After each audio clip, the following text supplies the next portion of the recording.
নরেন্দ্র মোদীর একটি পোস্ট আপনাদের সামনে তুলে ধরি। অসমেও নির্বাচন রয়েছে, আর বাংলা অসমে তার যে একাধিক কর্মসূচি রয়েছে সেই কর্মসূচিতে যোগ দেবেন কি কি আছে সেটা নিয়ে প্রধানমন্ত্রী পোস্ট করেছেন। সোশ্যাল মিডিয়ায় সেই পোস্টে তিনি লিখেছেন, কোকরাঝাড়, গুয়াহাটি, শিলচর, কলকাতায় একাধিক কর্মসূচিতে যোগ দেবেন তিনি।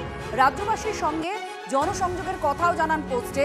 বিভিন্ন উন্নয়নমূলক প্রকল্পের উদ্বোধনের কথাও তিনি উল্লেখ করেছেন এই পোস্টে।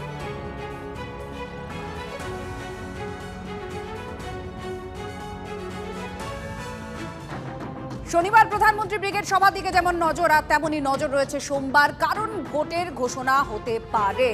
তার আগে বৃহস্পতিবার জেপি নাড্ডার বাড়িতে বিজেপির কেন্দ্রীয় নির্বাচন কমিটির সঙ্গে বৈঠকে বসেছেন রাজ্যের নেতারা। সূত্রের যা খবর, বাংলা 150টি আসনে প্রার্থী তালিকা চূড়ান্ত। তাহলে কারা পেতে পারেন টিকিট, এই প্রশ্ন থাকে।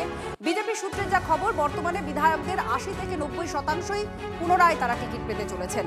বেশ কিছু আসনে দেখা যেতে পারে নতুন মুখ, আগে ভোট লড়াইয়ের অভিজ্ঞতা নেই এমন নেতাও পেতে পারেন টিকিট। সম্ভাবনাময় আসনে অগ্রাধিকার দেওয়া হবে বিধায়কদেরই। জয়ের আশা যেখানে কম, এমন আসনের সুযোগ পেতে পারে দল বদলুরা। তবে আজকের বৈঠকে ঠিক হয়নি কলকাতার প্রার্থীদের নাম। ভোটের দিন ঘোষণার পরপরই প্রথম প্রার্থী তালিকা প্রকাশ করতে পারে বিজেপি। বাকি আসনের প্রার্থী তালিকা নিয়ে ফের বৈঠক হবে, এমনই খবর বিজেপি সূত্রে।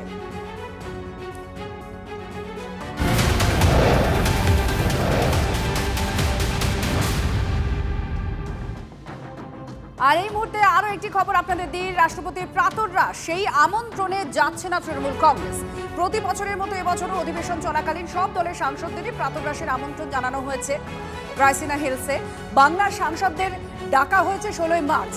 দলের মুসলিম সাংসদদের রোজা চলছে, তাদের বাদ দিয়ে বাকিরা প্রাতরাশে যাবেন না বলে তৃণমূল সূত্রের খবর। জ্যোতির্ময় কর্মকার আমাদের প্রতিনিধি আমাদের সঙ্গে রয়েছেন। জ্যোতির্ময়, এই একটা কারণ, এই কারণটাকে সামনে রেখে পেছনে কি অন্য কারণ রয়েছে তৃণমূল কংগ্রেসের যোগদান না করার? দেখো, বাজেট অধিবেশন চলাকালীন প্রত্যেক বছরই রাষ্ট্রপতি তিনি সমস্ত দলের সাংসদদের তিনি একটি প্রাতরাশ বৈঠকে ডাকেন। গতবারও ডাকা হয়েছিল। তৃণমূল কংগ্রেসের তরফ থেকে বরাবর যে অবস্থান নেওয়া হয় তা হচ্ছে যে যেহেতু এই সময় রোজা চলে, সেহেতু মুসলিম সাংসদদের সেন্টিমেন্টের কথা মাথায় রেখে বাকি সাংসদরাও তারা যাবেন না, এবং এবারও একই অবস্থান নেওয়া হয়েছে। কিন্তু যে প্রেক্ষাপটে এই অবস্থান নেওয়া হয়েছে তাতে অবশ্যই কিছু বিতর্কের সুযোগ থাকছে। সম্প্রতি রাষ্ট্রপতি দ্রৌপদী মুর্মু তিনি বাংলায় গিয়েছিলেন। তিনি মুখ্যমন্ত্রী সহ প্রশাসনের বিরুদ্ধে পরিকাঠামোগত অসহযোগিতার অভিযোগ তুলেছেন, এবং তার পরবর্তী ক্ষেত্রে তৃণমূলের তরফে রাষ্ট্রপতির সঙ্গে দেখা করতে চেয়ে আবেদন করা হয়েছে। সেই আবেদনের কোনো উত্তর আসেনি, সময় দেওয়া হয়নি, এবং তখন তৃণমূল কংগ্রেসের সাংসদরা তারা জানাচ্ছেন যে রাষ্ট্রপতি প্রাতরাশ অনুষ্ঠানে তারা যাবেন না। স্বাভাবিকভাবেই এই দুটি বিষয়কে মিলিয়ে রাজনৈতিক চর্চা শুরু হয়েছে। যদিও তৃণমূল কংগ্রেসের অন্দরের খবর যে তাদের প্রতিবারেরই একই অবস্থান থাকে যে যেহেতু রোজা চলছে সেই কারণের জন্য অন্য সাংসদরাও তাদের মুসলিম সাংসদদের সেন্টিমেন্টের প্রতি সলিডারিটি জানিয়ে তারা যাবেন না। ধন্যবাদ। রাষ্ট্রপতি তৃণমূল সংঘাত আরো চলছে। এবার রাষ্ট্রপতির সঙ্গে দেখা করতে চেয়ে চিঠি তৃণমূল কংগ্রেসের, সেখানে তারা জবাব কোনো পায়নি। এই নিয়ে দ্বিতীয়বার তৃণমূলের তরফে চিঠি লেখা হয়েছে। প্রথম চিঠির জবাবে রাষ্ট্রপতি ভবন জানিয়েছিল আপাতত রাষ্ট্রপতির সময় নেই।